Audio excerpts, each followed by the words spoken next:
The following program contains mature subject matter. Viewer discretion is advised.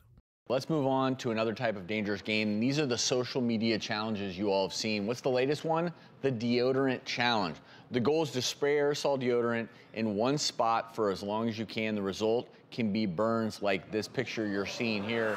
This is one mother's viral post of her daughter's second-degree burn from the deodorant challenge. She posted this warning for parents on Facebook, which I really appreciate because it cools your skin so quickly. Yeah, technically it's not a burn. It's actually a chemical injury. It's frostbite because there's evaporative cooling from that aerosol. It cools your skin down so rapidly and for an extended period of time that you get a full thickness injury that looks like a burn. But the injury is the same, whether it's heat or you're freezing it, is that you are actually killing that skin. And you might not feel it as fast because it's cold, right? It might take a minute for the pain to register, so you might not even realize. So how then, we talked about preventing a child from walking mindlessly into the street.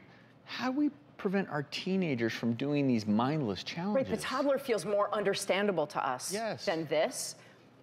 There are a bunch of reasons, but the biggest is that kids want to go viral. And that desire to have a picture or a video that really takes off is enticing.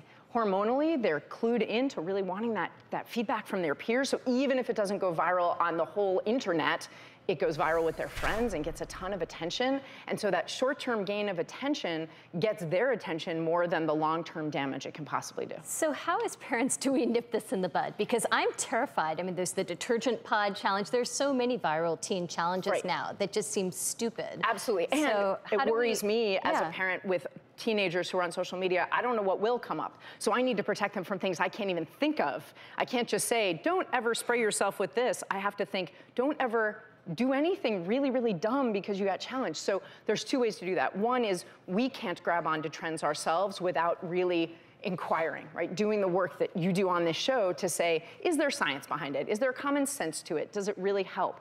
And so we have to say to kids, yeah, I saw this diet, for example, and then I did this research. But we also have to ask them to do the same thing, that every time someone says, I dare you, which is basically what an internet challenge is, they're usually really saying, oh, I think you're dumber than me and I can get you to do this thing. So teaching our kids to look for the trick behind television commercials, behind billboards they might see, to say, what's that trying to tell you really? So be skeptical. Teach them to be skeptical. Exactly, and ask them every time someone says, oh, let's try this cool thing, to ask, what's the common sense answer, right? Would they want someone that they love, like their little sibling, to do it? Or maybe even someone they like better? And would they, right, is there any science to it? What does the science say would happen if you sprayed yourself? And can they figure out the trick before they experiment on themselves?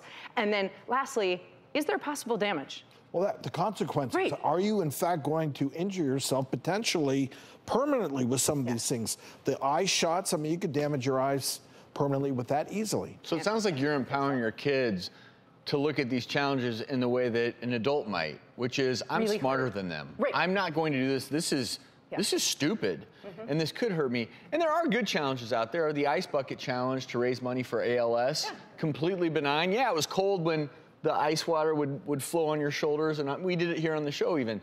But I think that's such a great way of looking at it. You're so incredible with your advice on this stuff. Thank you. Really awesome. I really appreciate that. I really appreciate it. Keep it up.